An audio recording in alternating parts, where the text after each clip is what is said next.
je me sens beaucoup plus proche d'eux que Bakar, Omar, Ousmane. Je suis désolée. Ah ouais, ça se comprend. Il y a un, pour compléter cela, il y a un imam sunnite qui dit que l'amour envers la famille prophétique, c'est une obligation. Le verset coranique, on en parle beaucoup, que, voilà, que ce soit les compagnons ou nous, on a une obligation d'aimer le prophète et puis sa famille. Que c'est comme la prière qui est obligatoire, ben, c'est une obligation. Ça va de soi. Et puis notre prophète, sallallahu alayhi wa sallam, il adorait sa fille. Ouais. Il aimait énormément sa fille Fatima, il la respectait beaucoup. Ouais.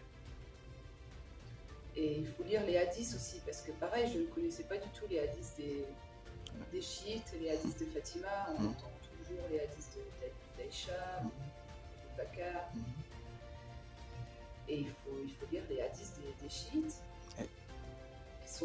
qui me parlaient beaucoup plus que les hadiths des sunnites.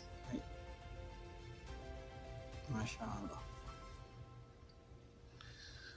D'accord. Donc, je crois que nos téléspectateurs ont compris voilà, cette partie-là. Alors, on va y revenir un peu, en arrière un peu. On est en train toujours de parler de notre séjour à Médine. Et puis, c'est incroyable aussi. Je m'excuse du terme blanche et un Africain faire le Umrah ensemble. C'est quelque chose, c'est incroyable. Voilà, à Médine, quand tu vas là-bas, l'atmosphère entre les musulmans, c'est comment? Est-ce qu'il y a un problème d'identité là-bas? Je pense qu'ils sont musulmans, c'est sûr. Oui. Mais ils ne savent pas que notre couleur, notre nationalité n'a aucune importance aux yeux de Dieu. Quand on va se présenter devant lui, on ne va pas sortir notre carte d'identité, revendiquer le fait d'être français ou d'être blanche ou d'être malien ou d'être noir.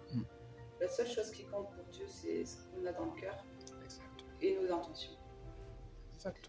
Et à Médine, on nous a beaucoup regardé, pas toujours avec un regard bienveillant. Mais ça, c'est les musulmans. Ils ne sont pas parfaits non plus.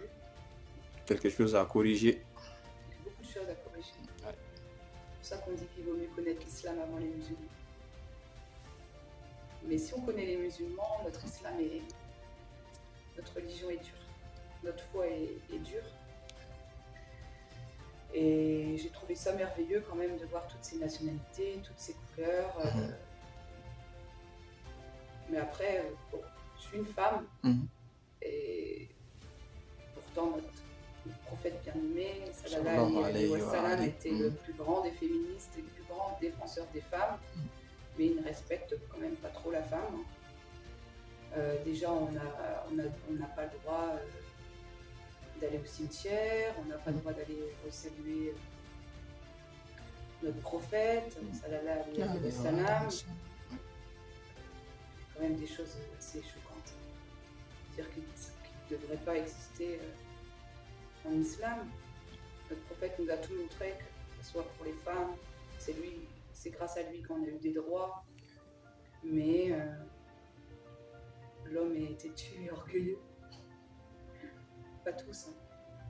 Et c'est pour ça que je suis plus les chiites, parce que je trouve que envers les femmes, déjà ils respectent tellement Khadija et Fatima, paix sur elles, que ça change déjà beaucoup de choses en fait.